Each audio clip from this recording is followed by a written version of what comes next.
लोकसभा चुनाव में जिताऊ उम्मीदवार का चयन वाकई एक बड़ी चुनौती है।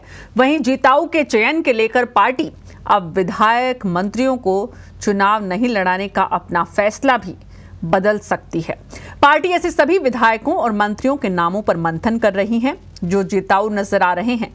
तो कांग्रेस स्क्रीनिंग कमेटी के सामने इस बार कौन कौन सी बड़ी चुनौतियां हैं, देखिए इस रिपोर्ट में।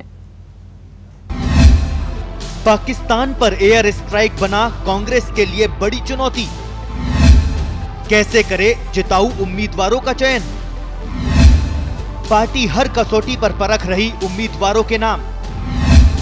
कुछ विधायकों और मंत्रियों को भी लड़ना पड़ सकता है चुनाव, क्योंकि पार्टी को है सिर्फ जिताऊ उम्मीदवार की तलाश। स्क्रीनिंग कमेटी के सामने आज सबसे बड़ी चुनौती लोकसभा चुनाव जीतना है। इसके लिए पार्टी ने अपनी रणनीति बदली है। पहले पार्टी विधायक और मंत्रियों को टिकट नहीं देने का मानस बना चुकी थी, लेकिन एयर स्ट्राइक के बाद पार्टी ने मानस बदला और अब केवल जिताऊ उम्मीदवार का क्राइटेरिया रखा है। उम्मीदवार के चयन के लिए पार्टी कई समीकरणों का ध्यान भी रख रही है। इसके अलावा सीएम अशोक गहलोत और उप मुख्यमंत्री सचिन पायलट के बीच सहमति बनाना भी एक बड़ा फैक्टर है। विधानसभा चुनावों के दौरान दोनों के बीच की तकरार खुलकर सामने आई थी। कांग्रेस स्क्रीनिंग कमेटी के सामने 10 बड़ी चुनौतियों की बात करें। सबसे पहली चुनौती, कैसे करे जिताऊ उम्मीदवारों का चयन। दूसरी बड़ी चुनौती, मंत्री विधायकों को चुनाव लड़ने के लिए कैसे करे तैयार। तीसरी चुनौती, विधानसभा में कैसे दूर होगा बहुमत का संकट। चौथी चुनौती, निर्दलीय विधायकों को कैसे साधेगी पार्टी। पांचवी चुनौती, कैसे बढ़ेगा विधानसभा चुनाव में 0.5% वोट का अंतर। छठी चुनौती, चुनाव लड़वाने के लिए कहां से होगा फंड का इंतजाम। सातवीं चुनौती, टिकट मांग रहे विधानसभा चुनाव हारने वाले नेताओं को कैसे मनाएगी पार्टी। आठवीं चुनौती, जातिगत समीकरणों को साधना। नवीं चुनौती, कैसे दूर होगी गहलोत पायलट की खेमेबाजी। और 10वीं चुनौती, कैसे बनेगा गहलोत पायलट में आपसी समन्वय। आगामी लोकसभा चुनाव को लेकर कांग्रेस पार्टी अपने मिशन 25 को लेकर युद्ध स्तर पर तैयारी कर रही है।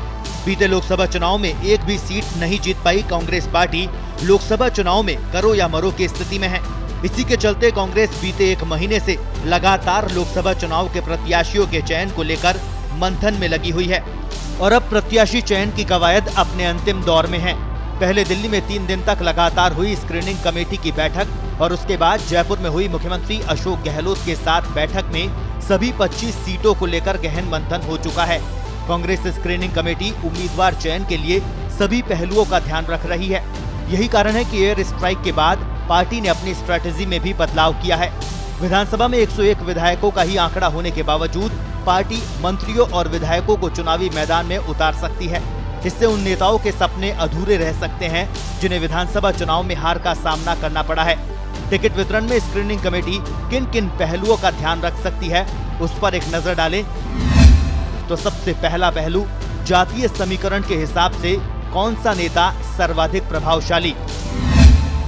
दूसरा नंबर, नेता के राजनीतिक कद और पुराना अनुभव भी देख रही है पार्टी।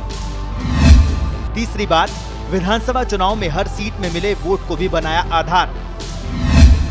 चौथा, भाजपा के संभावित प्रत्याशियों के नाम पर भी नजर। और पांचवी बात, सर्वे रिपोर्ट को भी बनाया जाएगा प्रत्याशी चयन का आधार। स्क्रीनिंग कमेटी की बैठकें 8 मार्च से जब शुरू होंगी तो कमेटी के सामने 4-5 दिन के अंदर उम्मीदवारों के नाम फाइनल करने की चुनौती रहेगी।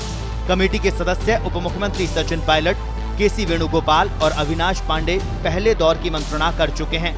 इसके बाद पायलट और पांडे ने सीएम अशोक गहलोत के साथ अलग से चर्चा की। अब स्क्रीनिंग कमेटी में नामों पर चर्चा करने के बाद केंद्रीय चुनाव समिति को नाम भिजवाए जाएंगे, जहां से अंतिम मुहर लगने के बाद राष्ट्रीय अध्यक्ष राहुल गांधी उम्मीदवारों की घोषणा करेंगे। मार्च के अंत तक ये सूची आने की संभावना है। पत्रिका टीवी के लिए जयपुर से उमेश शर्मा की रिपोर्ट।